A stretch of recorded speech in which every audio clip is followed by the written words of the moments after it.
नमस्कार। सबसे पहले तो आप इतनी बड़ी संख्या में यहाँ अपने गांव के प्रांगण में बैठे हैं, मुझे मेरी बात कहने का अवसर दे रहे हैं, आपसे मिलने का अवसर दे रहे हैं, इसके लिए आपका तहे दिल से शुक्रिया अदा कर रहा हूँ, आपका आभार व्यक्त कर रहा हूँ। देखिए, मेरा नाम है प्रशांत किशोर और हम कोई नेता नहीं हैं। ये सभा आपसे वोट मांगने के लिए नहीं है, हम वोट नहीं मांग रहे हैं, हम पैदल चल रहे हैं। हमने संकल्प लिया है कि पूरे बिहार में गांव, शहर, कस्बा, देहात हर जगह पैदल चल के जाएंगे। आप ये सोचते होंगे कि भाई मैं पैदल क्यों चल रहा हूं। हमारे पैदल चलने से आपकी गरीबी दूर नहीं होगी, हमारे पैदल चलने से आपका तकलीफ कम नहीं होगा, हमारे पैदल चलने से आपके बच्चों को पढ़ाई और रोजगार नहीं मिलेगा। तो हम पैदल क्यों चल रहे हैं? पैदल इसलिए चल रहे हैं कि जिस समाज में लोगों की जिंदगी को सुधारना चाहते हैं, एक बार जाकर देखें अपनी आंख से कि आप और आपके बाल बच्चे किस परेशानी में, किस तकलीफ में जी रहे हैं। आपने पुराने जमाने में सुना होगा, जो राजा होता था उसके बारे में लोग कहते थे कि राजा रात में भेष बदलकर निकलते थे, ये जानने समझने के लिए कि प्रजा को क्या कष्ट है। लेकिन आज जिसको आप और हम राजा बना रहे हैं, बटन दबा के, रात का बात तो छोड़ दीजिए, वो दिन में भी आपकी सुध लेने नहीं आ रहा है, आपको पूछने नहीं आता है। एक दिन वोट लिया और उसके बाद 5 वर्ष के बाद ही आएगा। तो नेता तो अपना हित देख रहा है, लेकिन आप अपना हित क्यों नहीं देख पा रहे? आखिर आप अपनी गरीबी से क्यों नहीं निकल पा रहे? ये आपको बताने चले। जब तक आपको ये बात समझ में नहीं आएगी, तब तक आप चाहे जितना मेहनत कर लीजिए, जिस नेता को भी वोट दे दीजिए, आपका जीवन नहीं सुधरने वाला है। आप आज से गरीब नहीं हुए हैं, आपकी तकलीफ आज से नहीं शुरू हुई है। जब आप बच्चे होंगे तब भी इतना ही गरीबी था। जो बच्चा था वो जवान हो गया, जवान आदमी बूढ़ा हो गया, लेकिन आपकी समस्या खत्म नहीं हो रही है। आपने सब पर दांव लगाकर देख लिया।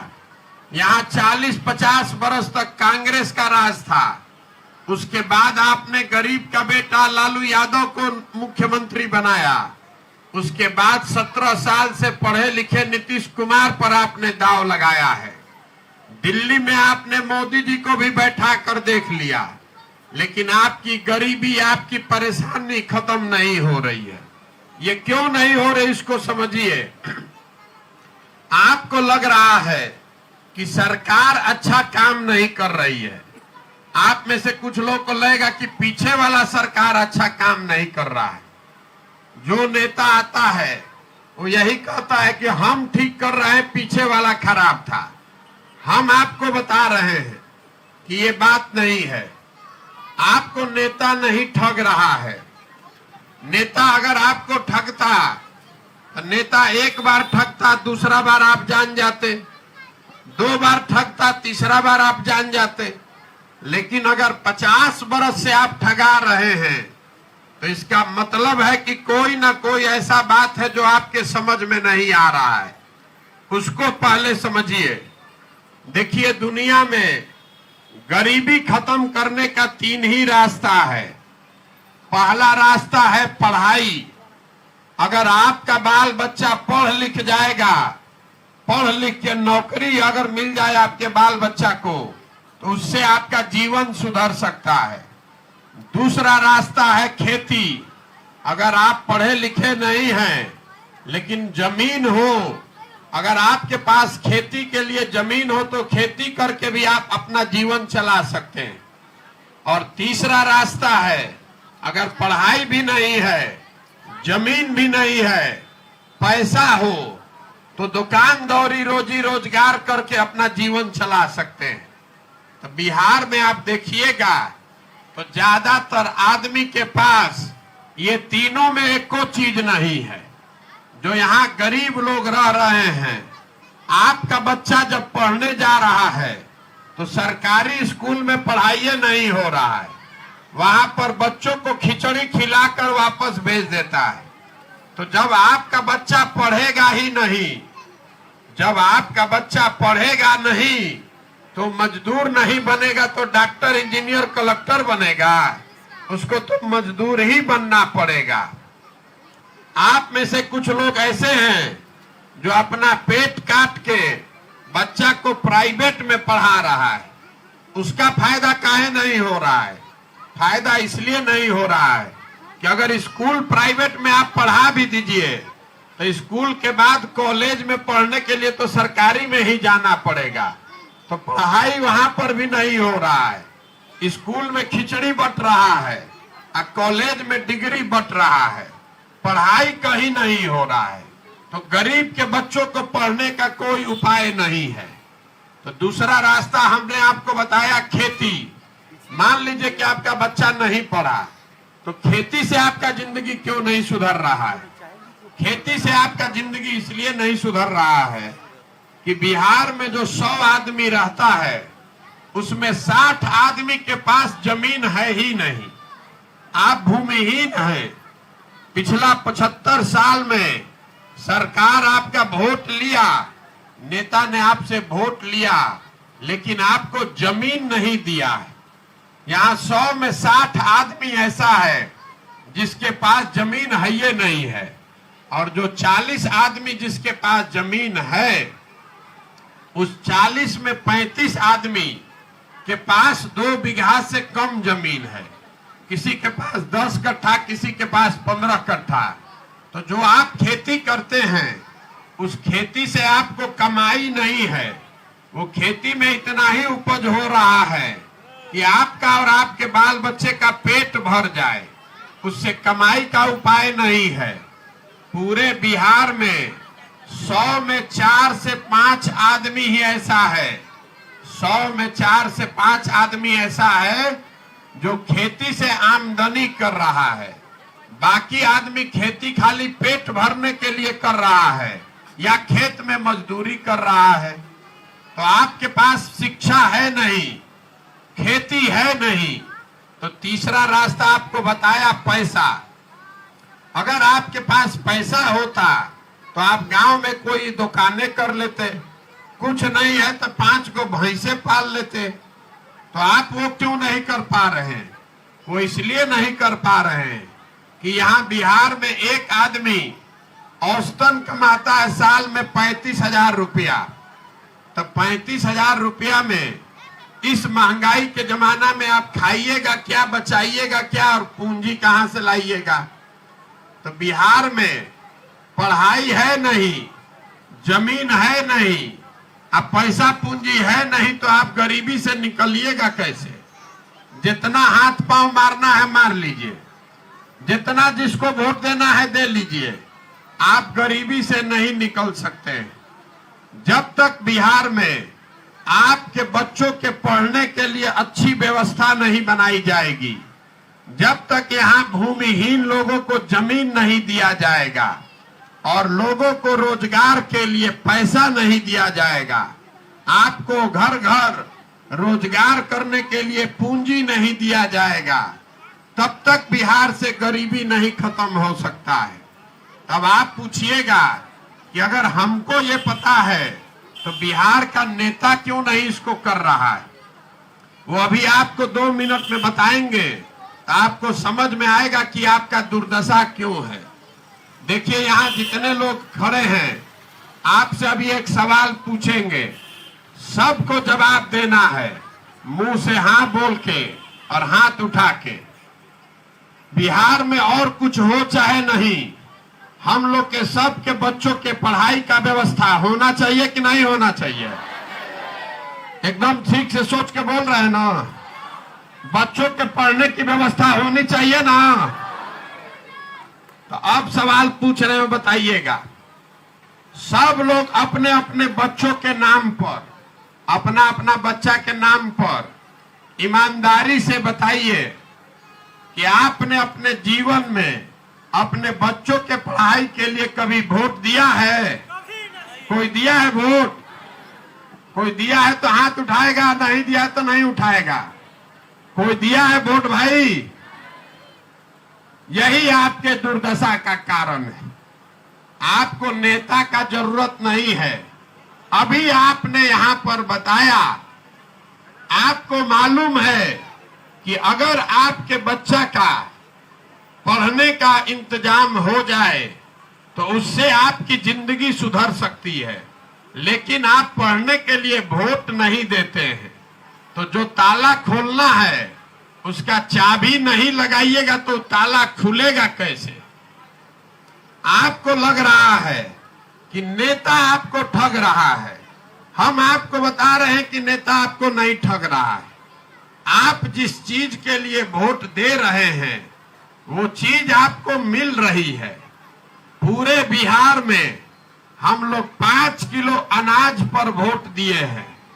5 किलो अनाज पर वोट दिए हैं तो बिहार में कितना भी भ्रष्टाचार है, तो 1 किलो चोरी करके 4 किलो अनाज मिल रहा है कि नहीं मिल रहा है?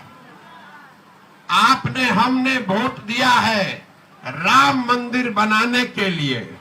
तो बिहार में सड़क बने चाहे नहीं, स्कूल बने चाहे नहीं, फैक्ट्री बने चाहे नहीं, अयोध्या में राम मंदिर बन रहा है कि नहीं बन रहा है? आपने वोट दिया है जात के नाम पर। तो बिहार में और काम होके चाहे ना, घर घर जात का चर्चा, जात का गिनती हो रहा है कि नहीं हो रहा है? आपने वोट दिया है घर घर बिजली आने के नाम पर। तो भले बिजली का बिल आ रहा है 6,000 8,000, लेकिन घरे घर बिजली आ गया है कि नहीं आ गया है? आपने वोट दिया है मोदी जी का 56 इंच का सीना देख के, मोदी जी के चेहरा पर वोट दिया है। तो बिहार रोज सुबह सुबह टीवी में, रेडियो में, अखबार में मोदी जी का फूला हुआ सीना और चमकता हुआ चेहरा देख रहे हैं कि नहीं देख रहे हैं? आपने वोट दिया है गुजरात में विकास का कहानी सुन के। तो गुजरात में फैक्ट्री लग रहा है और आपके घर के बच्चे जाकर गुजरात में मजदूरी कर रहे हैं कि नहीं कर रहे हैं? तो आप कौन बात पर वोट दिए जो आपको नहीं मिला? आपको बता दीजिए। आपने अपने बच्चों के पढ़ाई के लिए, बच्चों के रोजगार के लिए जब वोटे नहीं दिया है तो वो चीज आपको मिलेगा कैसे? इसीलिए पदयात्रा कर रहे हैं। आपसे वोट नहीं मांग रहे, आपसे वोट नहीं मांग रहे हैं, आपसे हाथ जोड़ रहे हैं। आपको हाथ जोड़ के समझाने का प्रयास कर रहे हैं कि अगर आप अपने बच्चे की चिंता नहीं कीजिएगा, अगर आप अपने बच्चे के पढ़ाई और रोजगार के लिए वोट नहीं कीजिएगा तो कोई दल, कोई नेता आपके बच्चे की चिंता नहीं करेगा। काहे करेगा भाई? जब आपको अपने बच्चे की चिंता ही नहीं है तो नेता आपके बच्चे की चिंता क्यों करेगा?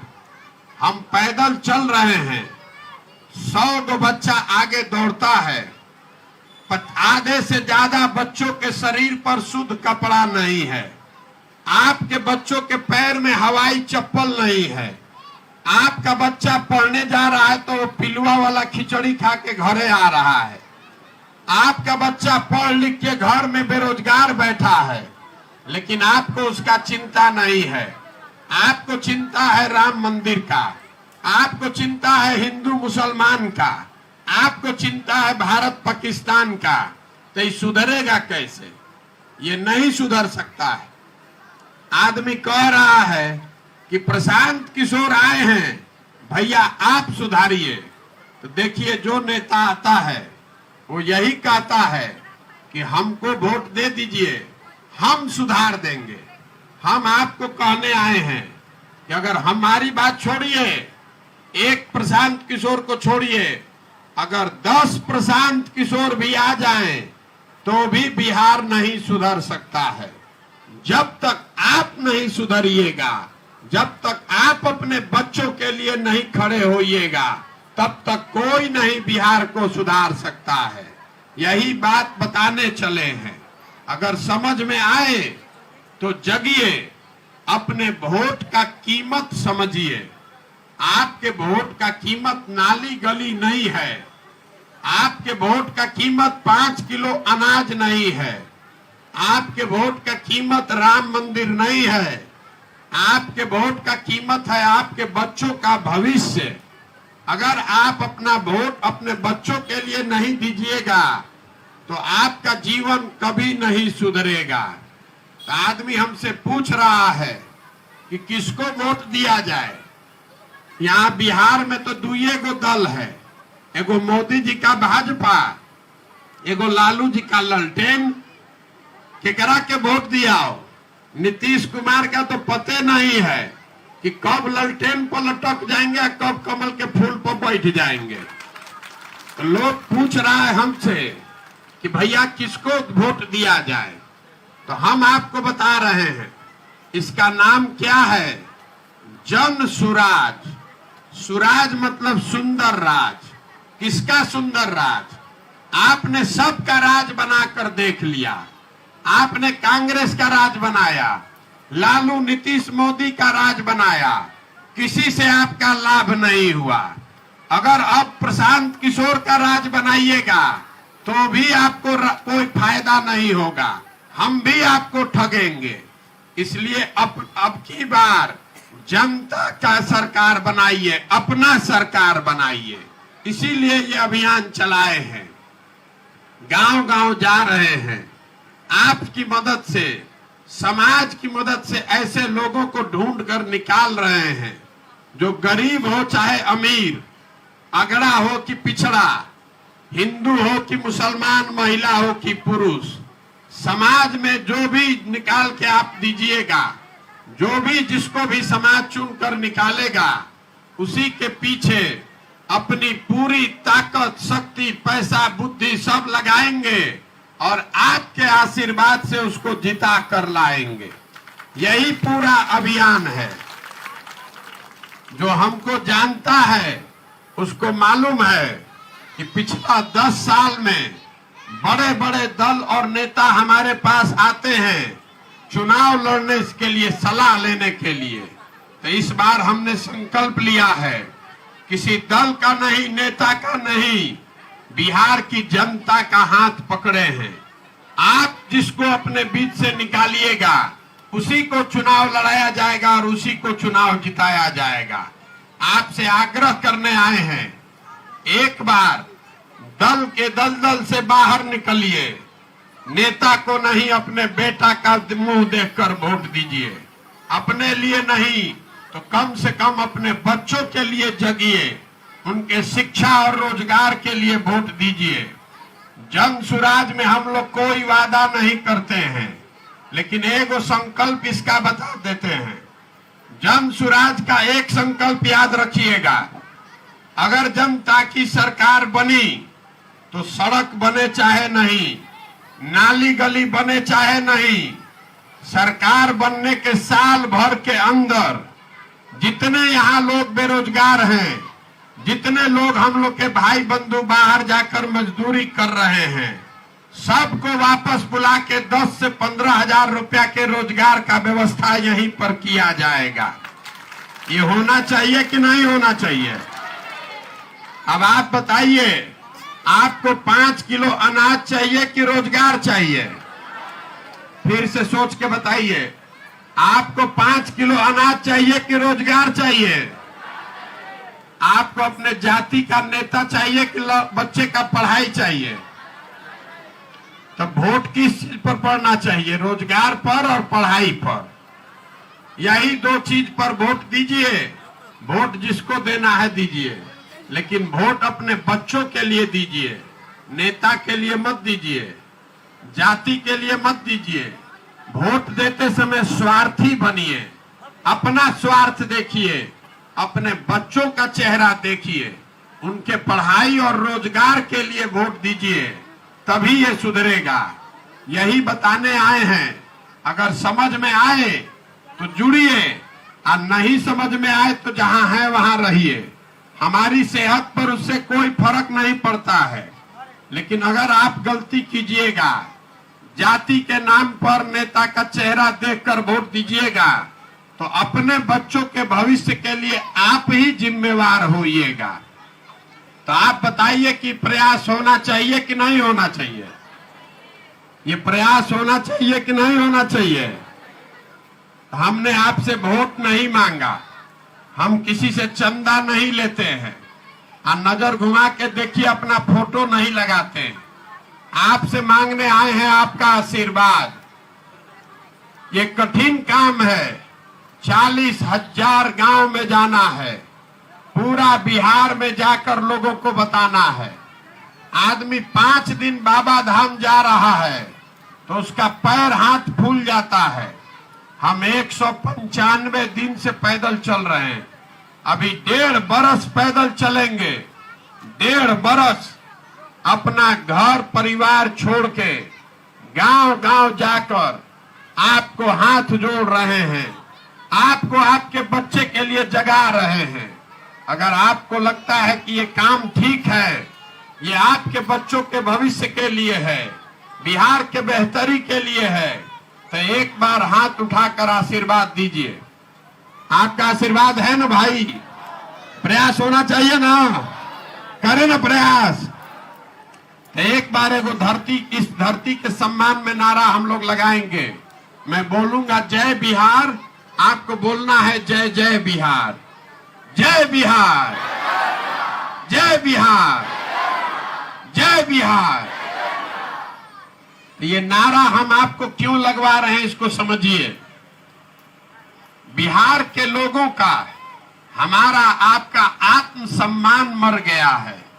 हम लोग के बच्चे, आपके घर के जवान बच्चे जब बिहार के बाहर जाते हैं काम करने, मजदूरी करने, तो बाहर के लोग कहता है बिहारी मतलब बेवकूफ, बिहारी मतलब अनपढ़।